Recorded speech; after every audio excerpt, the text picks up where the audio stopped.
Здравствуйте, дорогие друзья! Рада вас приветствовать на моем канале. Сегодня я украшаю торт тремя насадками. Это насадка 1М широкая, потом насадка звездочка 8 мм у меня открытая и насадка листик 8 мм. Крупнее листик здесь не нужен. Он у меня покрыт, уже заготовочка покрыта ганашем.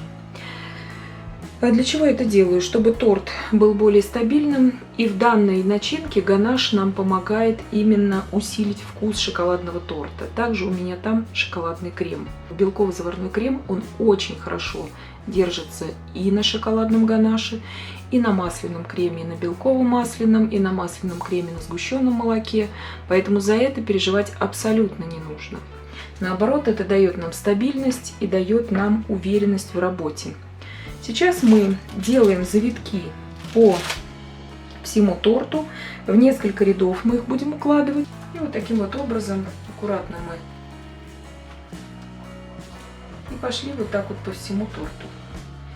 Вот эти пустоты, которые у нас здесь есть, мы их, естественно, закроем потом еще кремом.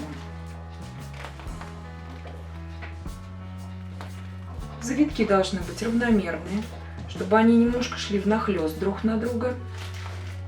Таким образом мы будем избегать лишних пустот между ними.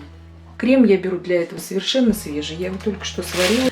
Вот смотрите, здесь остается такое достаточно половинчатое расстояние. Я бы все-таки сделала на 3 завитка, здесь на 3 яруса, на 3 ряда, чтобы все-таки он немножко выходил. Пусть будет выходить у меня этот завиток. Вот.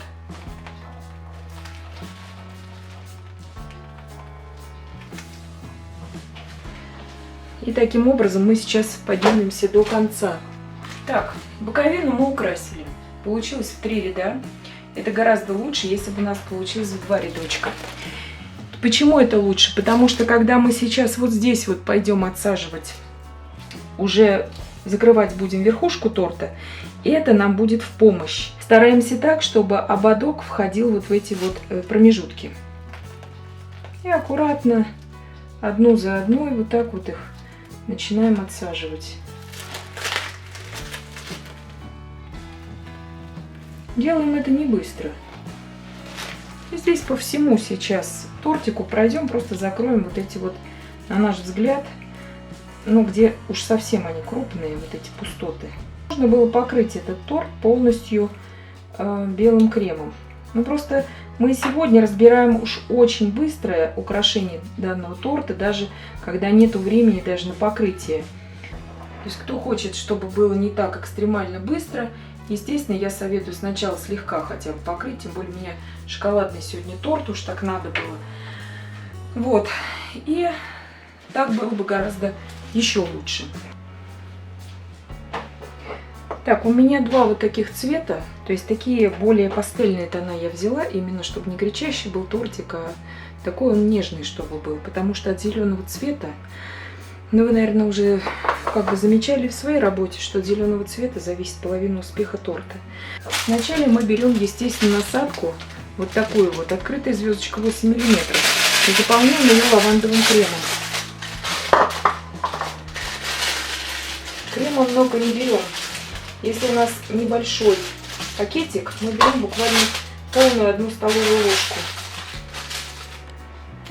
Здесь вот этим лавандовым кремом сиреневым мы должны заполнить, во-первых, наши пустоты, где, чтобы их, ну, закрыть, да, но и в то же время смотреть, чтобы торт был не симметричными такими статичными рисунками украшен, узорами, а чтобы все-таки это смотрелось более или менее гармонично.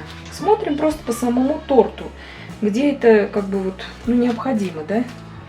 Здесь вот, мне кажется, немножко вниз как бы уходит, поэтому добавим. Вот. То есть это не обязательно прям вот делать так, как вот, чтобы оно везде было. Делаем там, где мы считаем это нужным. Где-то вот, может быть, листики добавить вот так вот, да, чтобы он у нас ожил, этот тортик. В торте что хорошо? Он должен быть все-таки живой.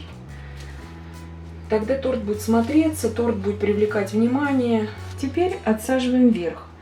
Сверху нам нужно, конечно, уже закрыть полностью все наши темные места, не всегда, допустим, какой-то помпезный декор на торте или многочасовой декор смотрится настолько же выигрышно, насколько, допустим, вот такие вот фантазийные розочки. То есть не нужно их бояться. Вот. И как мы видим, вот у нас был, я специально это показываю вам на шоколадном торте, покрытым шоколадным ганашем. Был он у нас весь экстра шоколадный, весь такой темный, и не видно нашей темноты. Я специально его не покрывала в этот раз никаким покрытием белым, то есть из белкового крема, а именно на очень скорую руку. Буду рада вашим комментариям. Подписывайтесь на мой канал, будет очень много интересных видео. Будем вместе с вами экспериментировать и продолжать украшать торт. Вот такой вот тортик. Сюда можно, конечно же, вставить топпер с днем рождения, там все, что хотите. И можно оставить так, как есть.